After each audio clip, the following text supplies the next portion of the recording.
Happy Monday, everybody. Monday, May 18th. And already through May already. It's I going know. way too fast. Yeah. Summer is coming, even though it snowed yesterday. I was driving back from Vegas, and of course I'm dressed for Vegas, right? Because I was thinking I'm going down to Vegas. It's 85 degrees down there. It's amazing. I'm driving in a sports bra and just shorts. And Ken's like, it's snowing here. I'm like, oh shit, I'm not really dressed for Reno. I'm gonna freeze my ass off when I get there. Yeah. Awesome. It was so cold yesterday. I was not in the mood. I had turned the heat on. It's like, what is going on? But Yeah. In the next couple days. What? Is it warming up again over the next couple days?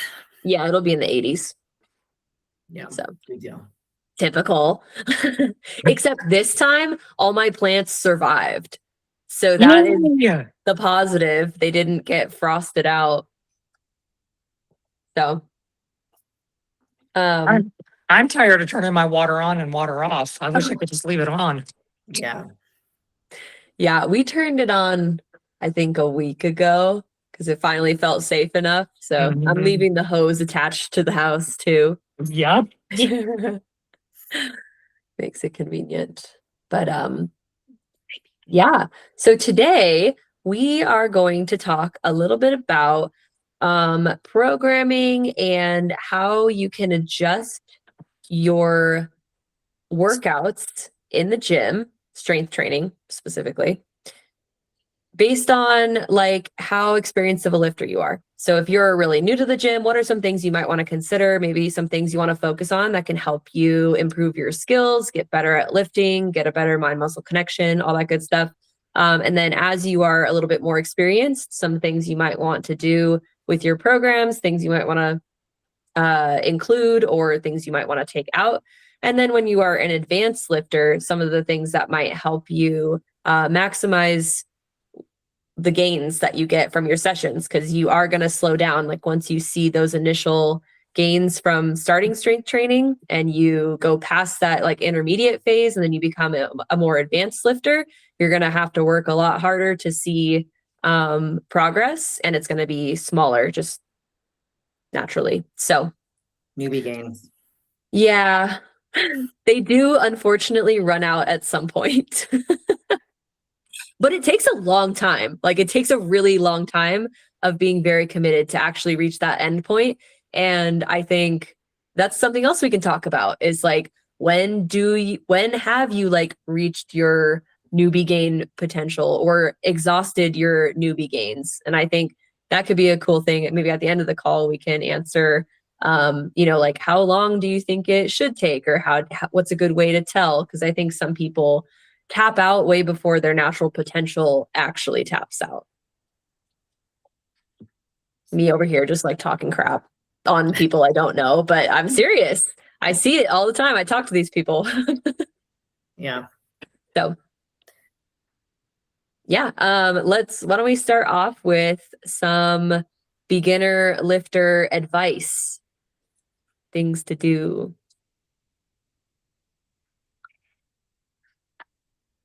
Well, where do you want to start with this one? Just anywhere? Just throwing out tips and ideas and advice? Anywhere. Yeah.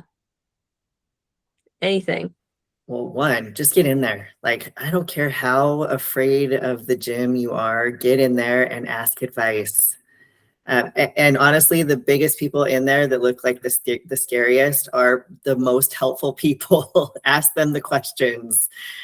Ask them all the questions because they're so willing to help you. If someone is not, or if you don't understand what's going on or how to use a machine or whatever, look for a trainer, look for someone in there that looks like they know what they're doing, and ask. Everybody is so willing to help for sure. So that's the first one, because I just had a friend or a client, I guess I should say, who she's been out of the gym for a really long time, like years, and she's just getting back into it. And she's like, I'm so intimidated. I can't go in there. I'm so intimidated. I'm like, just go in there. Like, you know what you're doing. You've been there before. And ask questions. Don't be afraid to ask questions, and just, yeah. I mean, there's so much out there, like YouTube and all the things to help out too. So Yeah. Yeah. And like, as not just because I'm a coach, but just as someone that has gone to the gym for a long time now, it would make my day if someone thought that I looked not only approachable enough, but knowledgeable enough and probably muscular enough as well for them to ask a question and be like, oh my gosh, wait. Or like you see me benching and you're like, can you talk to me about bench? Be like, I would love to. I've been waiting for this moment my entire life to tell you everything that I know about bench. Don't do it. Yeah. Yeah, it's an honor to be the recipient of a newer gym goer's questions. I heard For Craig sure. say something. Did Craig say something back there? Did you say something? What did I say? Oh, bench. I said, yeah, don't do it. Oh my gosh, that's my second That's just favorite because list of ever. that's because of his tennis elbow and his shoulder. So I should clarify, flat bench. flat bench, Flat bench with the barbell. With Dumbbells are great. barbell. Mm. Dumbbells are okay. dumbbells are okay. Okay. Man, but there really is something like, look, I know I'm a girl and testosterone is not my strong suit, but when I got a barbell and I'm benching it, let me tell you, Oh yeah. love that feeling.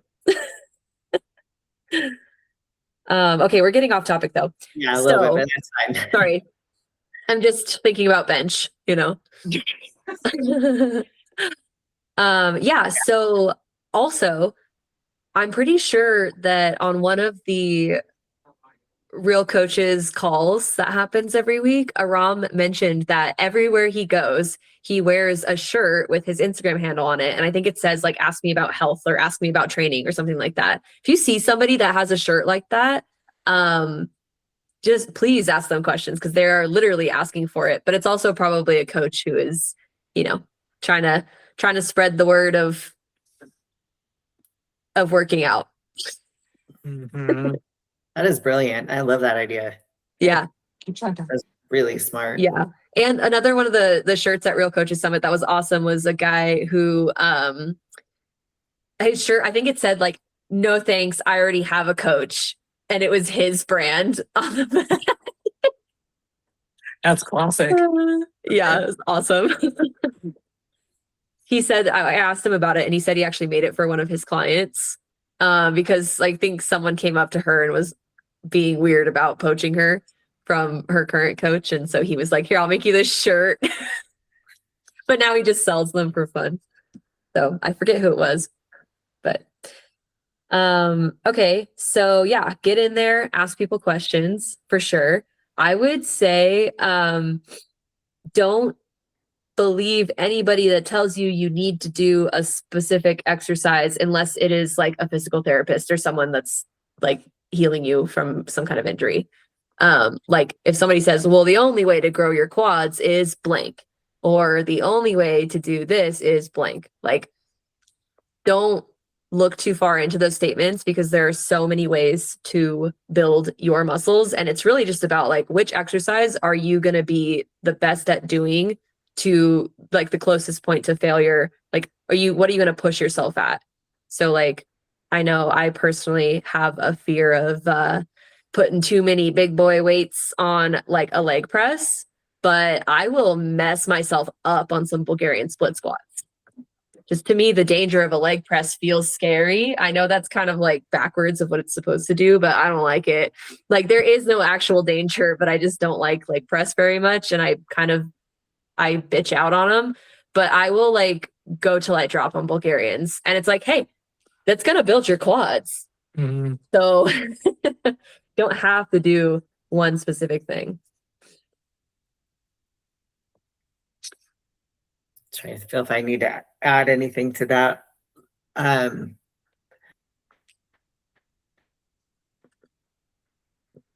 remember, there's a lot of different variations to things too. So, you know, the barbell, like we were just talking about with bench. Okay, so maybe not a barbell, but maybe dumbbells is your thing. So, okay, start there. or a Smith machine, start there. Whatever, like there's other variations. You know, if you're intimidated to go do a back squat, a barbell back squat, there are plenty of machines to try first. You know, go to the Smith machine first, or start with body weight squats and start there. Start with TRX and get that full range of motion. There's so many different variations to try that you don't.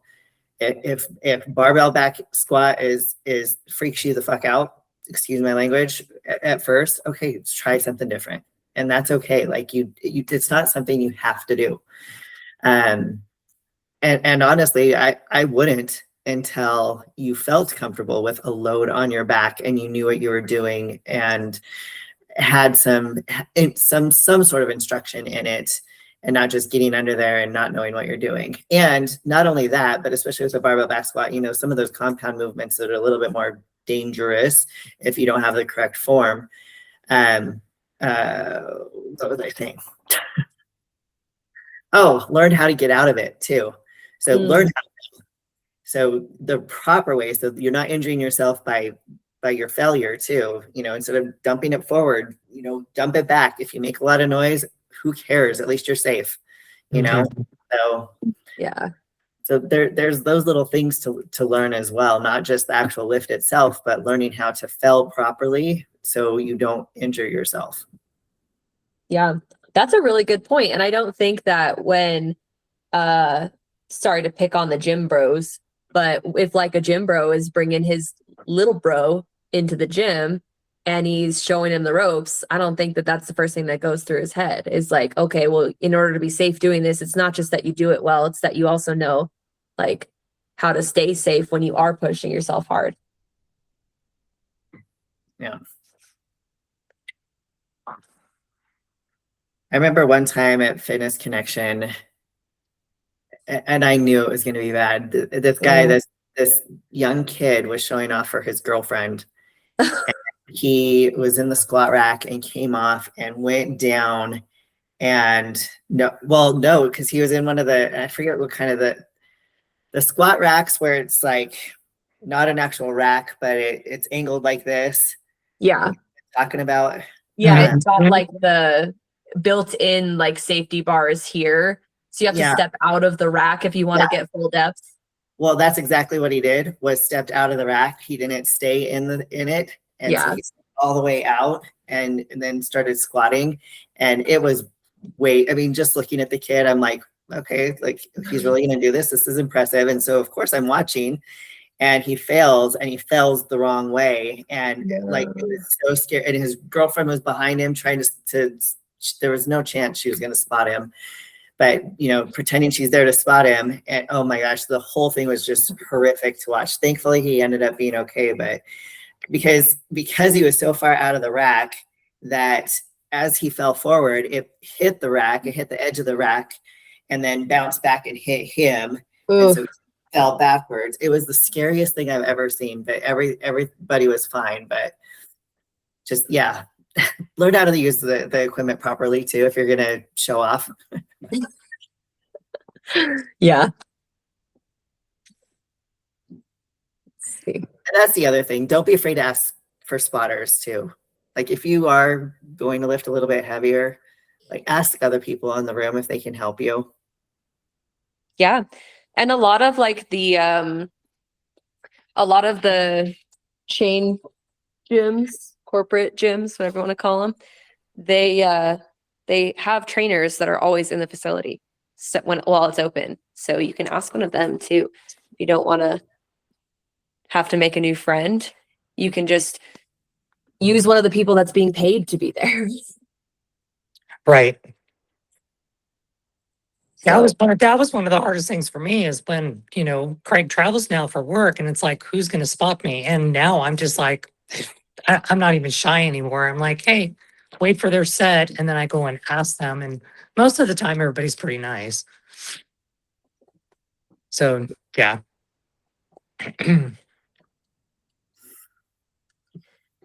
Let's see, what other new advice? I would say don't overcomplicate it. Like, don't think super hard about like the order of your exercises, or like you don't need to be super optimal with all of your programming. You can be, but like I think one of the skills that you build up as you become a more experienced lifter is like substitutions that you can make that will be equivalent. You might not have those on hand. So if you have to like change up the order of your exercises in your program, or if you have to like do a different rep scheme or something like that, like when you are newer, that kind of thing is a little bit more flexible. You haven't reached that advanced status where every little detail is going to determine if you're making progress or not. So you can make progress in a lot of different ways, and you don't have to like your workout isn't ruined if there were 5 people on the Smith machines waiting in line and you couldn't use the Smith machine. So find some variation that'll work just the yeah. same. Again, and knowing variations, like, Smith machine isn't there, go do, suitcase squat or something else. There's lots of variations. Yeah. Go ahead. When it comes to programming, one thing to think about when, like if you're building your own and you're just going in there just to, like, you're a beginner, you don't have a coach, you don't have anything like that. One thing I would suggest is always start with like the bigger, and if you don't know what compound movements are, start with the bigger compound movements, like the ones that are going that, your squat, your bench, your deadlift, those that take multi joints to do. Start with those first, because those are the more fatiguing on your CNS, your muscles, all of that kind of stuff. So you always kind of want those ahead in your program first, and then work on the other accessory type, machine type exercises like extensions or hamstrings or pull downs, all that kind of stuff. Like doing those like a little bit later in your programming, just a really good way to start, so you're not fatiguing yourself so much with these accessories, and then you go try to do a barbell back squat and it's not going to be, it's still going to be good because you're a beginner, but it's not going to, you're going to be so fatigued that it's not going to like feel like a good set. So always start with the more challenging exercises at the beginning of your workouts, the ones that are going to fatigue you a little bit more, and then work on your other isolation type moves later in your workout. Yeah. So we've mentioned a little bit of programming, exercise selection. We talked about I forget the other one. Anything else for beginners? Should we go on to intermediate? I'm sure there's more. There's always more. Yeah. Okay. Well, yeah, if we give each one like 15 minutes, beginner, intermediate, and advanced, that'll be good. A good call. So going on to intermediate, I think that, this is the most common category that I work with, to where people either played sports or they've lifted before, or just kind of being in your later years in life, you have been in the gym and you have some experience, but maybe you haven't like fine-tuned a lot of stuff. So there are some things that you can do to move yourself from intermediate to advanced. I think that is something that is really helpful to have a coach for. Is when, if you are an intermediate person in the gym where you're like, yeah, I know enough and I can get around and I'm comfortable and whatever, and I'm lifting and I feel good, but I'm not making any progress. Like, this is the plateau I think that a lot of people hit, and then a coach can help you learn how to get to that next stage of like, how do you become an advanced lifter, and how do you get past some of these plateaus that people experience as an intermediate lifter. So maybe I can ask you, Shalise, what are some of the things that you see with people that you would classify as like an intermediate lifter that are either holding them back, or things, maybe misconceptions that they had that that you help them, I don't know, like break, or you clarify for them that help them get better?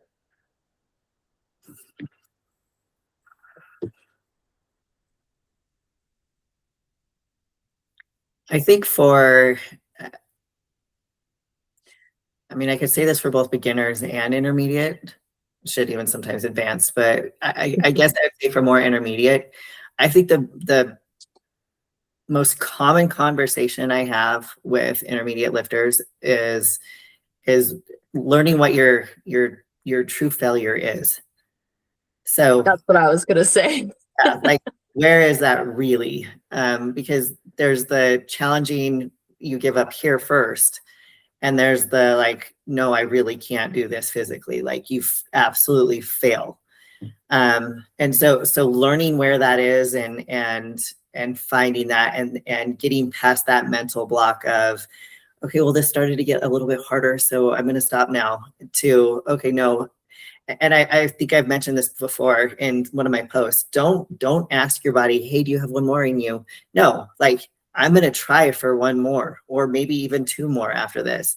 But it's learning how to gauge that, because I think that's really hard for a lot of people, because they quit mentally before they do truly physically. So then like that, like RPEs, or, and for those of you guys that don't know what RPE is, rate of preserved exertion. So on a scale from 1 to 10, where are you on that? Like you want to sit, if you're challenging yourself, you want to sit in that 7 and above. And if, or, you know, if your last 2 reps look just like your first 2 reps, you're probably not pushing hard enough. Like you need to challenge yourself. And then there's RIR, which is reps in reserve. So sometimes your coach might give you reps in reserve, and that just means like, okay, so go to the point of either 0 reps in reserve, which is absolute failure. You can't do one more physically, or, you know, sometimes they might give you a 2 to 3, and then knowing where that 2 to 3 is. So that is like your 7 on an RPE of, okay, that was challenging, but you know, I still have a little gas in the tank. So learning that, and that, I think that's the biggest challenge. And I still, like, I'm still terrible at it. Like, cause of course on leg day, like, okay, I probably had 2 more to do, but I'm going to stop anyways. You know? But I think, like my clients, when I'm working with them, you know, today, for example, I had a client who, she's like, I'm like, what are we doing on the Smith machine squat? She's been working with me for a couple years now. She's like 20s. And I'm like, 20s? I'm like, no, absolutely not. And so I put 25s on there, and her form was beautiful. She repped out 12. Her rep range that I had that on there was 8 to 10. So I put 45s on there. She was like, Shalace. And I'm like, just do it. You can do this. And you know how many she busted out? 12. And they were beautiful. So I'm like, someone's getting ratted out. I know. So Sometimes it does, yeah, and sometimes it does take people to show you where your potential is. And like again, I on Instagram I posted TJ one day. So TJ's been having like 90 pounds on her hip thrust, and I'm like, no, let's try it. Let's keep going. Like, so she went up to 270, and then she put another plate on there, and she's like, oh, I can do this. So now she like won't even let me put, you know, 180 on there. It's like, no, I'm going to start with 3 plates on each side. And I'm like, well, let's warm up first. But giving them that knowing that they have that potential to get there, like they just have to be like, don't tell your clients what weight you're putting on there. And I guess that's the advantage of when you do have a trainer, is that they can do that shit to you, and you're not sitting there adding, okay, how much weight is this? Like, Yeah. So knowing your true potential, like push to it, challenge yourself, quit being a little bitch. Yeah. It's almost like if you haven't hit that point of safely failing on either a machine or a certain workout, you don't really have the right to say that you're doing either RPE or RIR work, because you don't know what that point is. Like, how do you know that you only have 2 more reps yet left if you have only ever pushed? Like, what if you always have a 5 rep buffer and you think that's your 0, you know? So it's slowly closing that gap of like, well, if my true failure matches what I think I'm failing at, or if it's within 1 rep, you're going to be a lot better off than if there's actually 5 or 6 reps that you're thinking that you can't do when you really can. And same thing with weight, like you were just saying, Shalise. If you're always saying like, well, I always start with the 25s, it's like, well, your warm-up weight should go up over time, or you should add another warm-up set to get up to your heavier weights. Like, the more you're able to lift, the more you have to prepare for that lift, which doesn't necessarily mean like a bunch of warm-up sets beforehand, but it does mean like ramping up slowly, doing maybe 1 or 2 reps, whatever makes you feel ready. I'm But maybe not off topic, but maybe not necessarily a certain category, but something that I actually do see and have a conversation about a lot is what really is progressive overload. Because we all know, okay, I have to make progress. I have to make this progress. Everyone thinks like the majority of the time they're like, oh, I have to lift a little bit more. But reps are it too. But when we say reps, so like I've had this conversation multiple times, like, okay, so if you have 3 sets, say it's 3 sets of whatever, say 10, just for the sake of making it easy. And you're like last week you did 3 sets of 10, 10, 10. Okay, great. The following week, you did 3 sets of 11, 10, 10. That's still progress. Like you did 1 more rep than you did last week. That's progress. So like knowing that, okay, maybe you didn't go up in weight and maybe the other sets were still challenging, but your first set, you did 1 more than you did last week. That's still some sort of progress. You still did 1 more rep.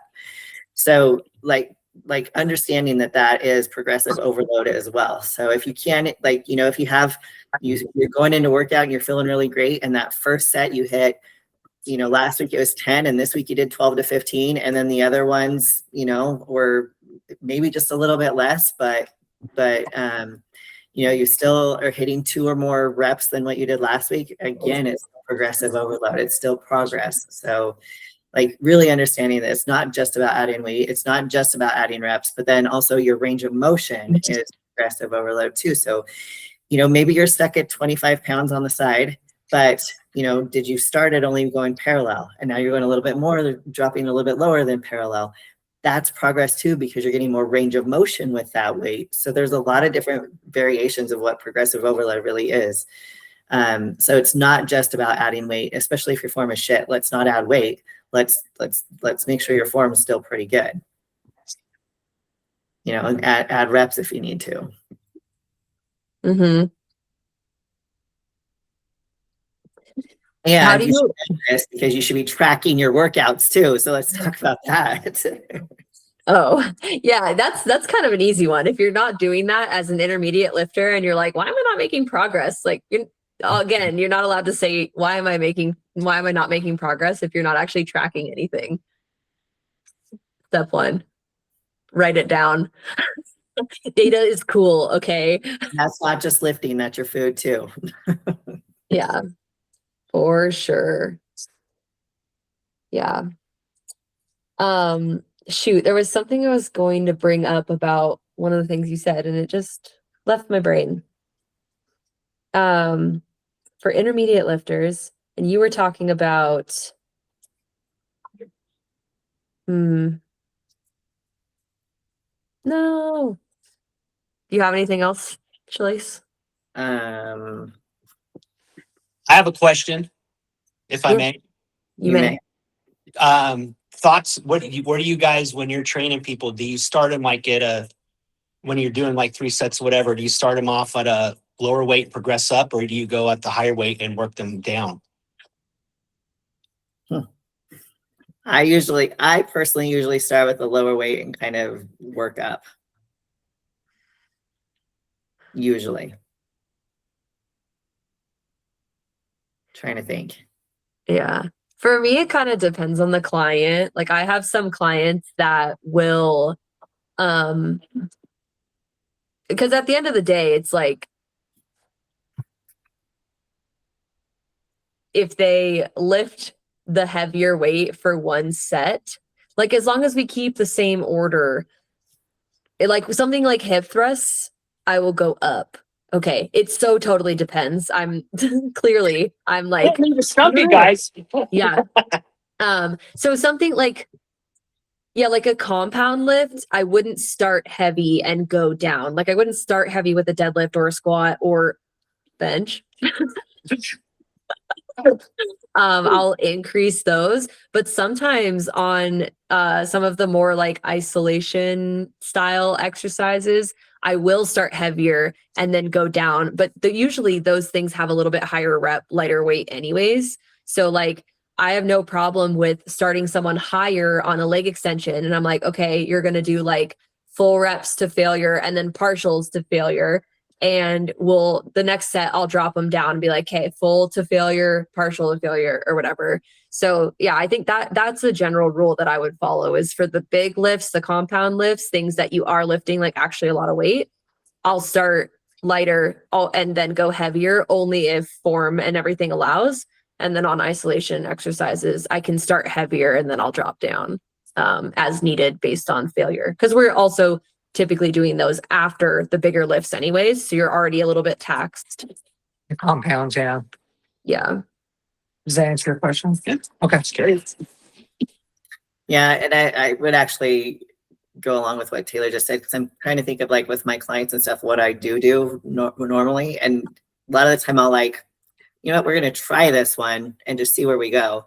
And sometimes they surprise me and they're like, they can bust out 8, you know, so, or, you know, and I'm thinking they're only going to get like 4 or 6 because this might be too heavy for them. And they're like, no, 8. And I'm like, cool, this is where we're going to stay then. I guess it would depend. Like, yeah, it depends on the exercise. But I'll just throw something on there and let's see how many reps you can get. Like, let's not even give you a rep range. Just let's see where you go till failure. And if cool, we'll start there then, you know? Yeah. Yeah. And some exercises have a form that you can like kind of push through the sticky spots. And some it's like, nope, I just can't get up now. Like goblet squats. If you go too heavy, you're just stuck. So that's a good one where like I will definitely drop the weight later on in sets to still get the rep range rather than just stopping people at like, oh, well, I guess you can't get up now. Like, no, here's a lighter weight. Keep going. You're stuck. Yeah. Okay. Any final words thank you for the question, by the way. That's a good question. Any final words for intermediate lifters before we move on to advanced? And I put on my monocle, advanced.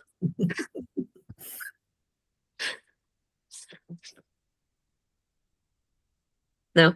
I got nothing. Yeah. Start paying attention. Like I think all of our tips can be summed up in like try harder and pay more attention. Because if you think you're doing it, you're not. Because if you were, you'd be making progress. Yeah. Dang. Sorry, but not sorry. Okay.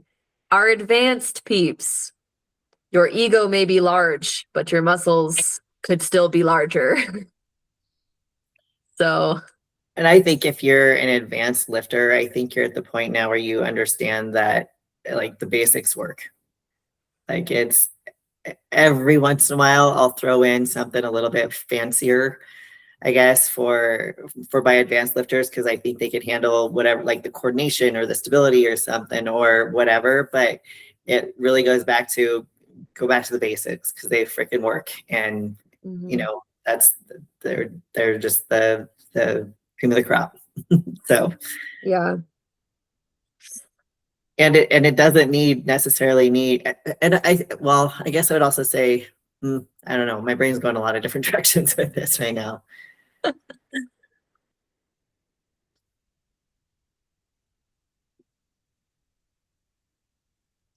I was going to say that every exercise you do should serve a purpose. Like you don't need to be kind of just along the same lines of what you were saying. You don't need to be doing something that's trendy if you have something that has been working and it is already good.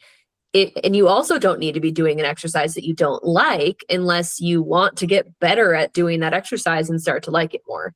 So like find the things that you like and that work for you and do them very, very well. And if you find new stuff to work in, yeah, work it in, but know that it needs to serve a purpose, because you're not at the point where just like volume will help you. Like it does need to be more calculated, and it needs to be worth your reps in the gym. Like make every rep count kind of thing. Is that anything of what you were going to be saying, Shalise? Yes. Would you like to say it in a different way? No, I love my trainer. Oh. So, socially, like my brain works way faster than my mouth does. So I lose my thoughts all the time. Yeah, what else? I mean, don't stop learning. Like there is so much really good content out there for people that want to be able to dive deep into the lifts. Like there are so many different cues, so many different, like it's almost like if you want to become a really, really good lifter, start teaching your friends, like become a personal trainer and like teach other people how to lift, because then you're going to learn other cues that you can tell people to be like, this is actually how your body's moving. Like understand how joints move, understand what muscles pull your body in what directions. And like that will really help you, I think, visualize exactly what your muscle is doing when you're doing a certain exercise. And then it's like the world, it becomes your oyster. The gym is so full of so many possibilities of like, okay, well, there's this, and especially when it comes to bodybuilding, which is like, you know, you can totally geek out on, but like when your hands are in this certain grip position and your elbow is in this position, or your knees are here, or your hips are open or a little bit more closed, like all these things matter as far as like what your muscles look like and what muscles you're going to be working or biasing. So that's stuff that you can kind of nerd out on, and the content is out there now. So I would encourage people to get to know, okay, I can sum this up by just saying like, hey, why don't you like learn a little bit about anatomy? Like you don't have to dive crazy into it, but just like this much makes a huge difference. Yeah. And like you said, there's so much out there. There's so like after Real Coaches Summit, I had a lot of other coaches reach out to me and go like, okay, what do you really feel about that? Like, did you really enjoy it? Did you learn a lot? Is it worth it? And 100%, because you go sit in those things and that's why I said this when we were talking about it. Even if you're not a coach, but you love this space and you love learning about fitness and working out and exercising and nutrition and all the things, still go, because it's amazing what you learn and you realize what you don't know, you know?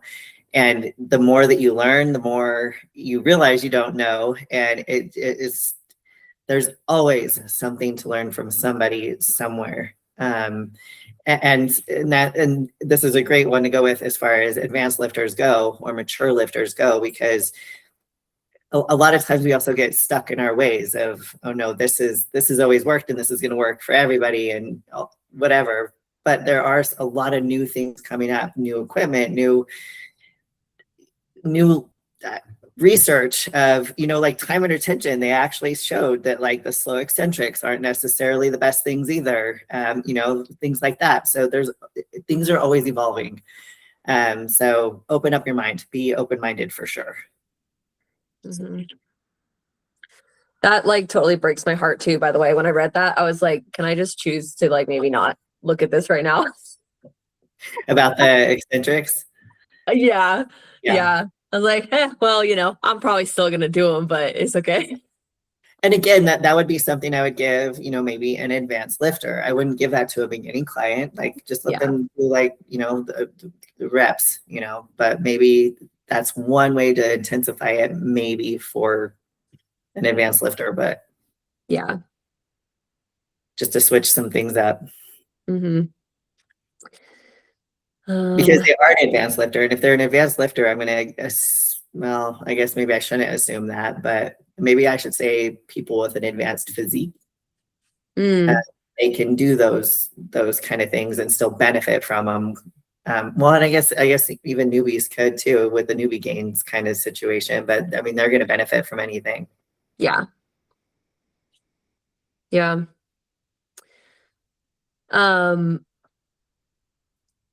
this is, well, we can say shout out to Doug because he does this all the time. Like, go to other gyms, explore gyms. You're probably in your gym a ton, which is great because you pay for it monthly and it's it's free when you go because you've already paid for it.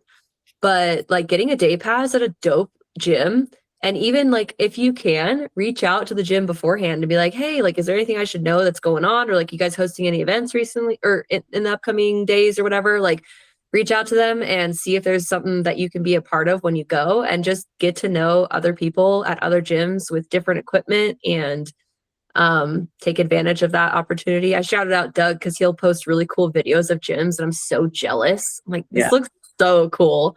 And like, we keep bringing up Real Coaches Summit, but when we were in Vegas, we went to New Tech Gym, which I know Shalise, you had been there before, but it is so cool. And it's like, there are a lot of really old, dark, not so clean gym spaces that are owned by an invisible manager that you never see. But then there are these really amazing facilities where people are super intentional about the equipment they're putting in there. There's really cool like documentation of like gym culture, whether it is current or past. And there's people with tripods, but in a cool way, like in a wow, the gym is a really cool place to be, not in a cringy social media kind of way. Yeah. So find a community, I guess, and be open to expanding it. Don't just stay in your little bubble and like always talk to the same 5 people at your gym. You could though. But I'm like, wait, what's wrong with that? I know there's nothing wrong with the 5 people at your gym, but there's also like really cool people and machines at other gyms too. And that just goes back to like surrounding yourself with people that you can learn from. It's like there's the chance that there's going to be a new person that comes to your gym within like basically every month is like, oh, are you going to see a new person at your gym that's going to be able to teach you something? I don't know. Probably not. So there's like once a quarter, maybe you'll get a new couple people that will be like, oh man, that guy's jacked, or like, wow, they know so much. But most people are just normal people in the gym looking for something to learn. Yeah. What else? What else? We got 1 minute.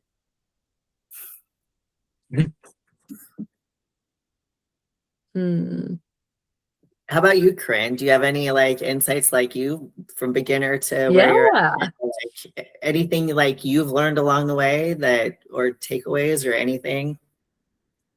Like when we started the discussion, just don't be afraid to ask, because half of the time the people that you think are intimidating or are the scary, they are the nicest people in the world. And that's how I've met a lot of the people at the different gyms that I've gone to. That's one of the things that when we left Body Fuel, we missed the people that we had met. We just couldn't go there anymore. But Planet Fitness works for us, but eventually I'd like to like try another different one, because Planet Fitness only has so much equipment and the new stuff that has been coming out.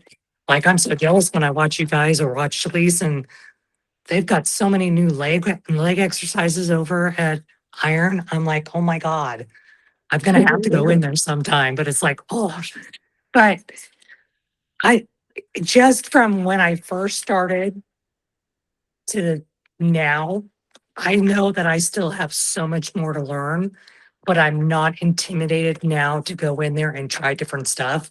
Like today, well, okay. Sorry, it's all bullshit just today. I did his like workout today. And it was a lot of stuff that was not normal movements that I do. And I actually was able to do everything that he did. It's just me getting out of my own head. And I think that's that's what happens with a lot of new people too, is like you said, you get so much into your head that you're like, oh God, I can't do that. There's no way.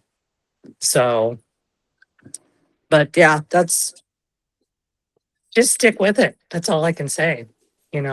Stick with it. And if you get into a bind or whatever, then do research and try a different workout routine or whatever. Yeah. Yeah. The puppy is so wild right now. Oh, I apologize if you can hear her. no, I Not at can't. all, actually. Oh, okay, good. Because she's been pretty loud.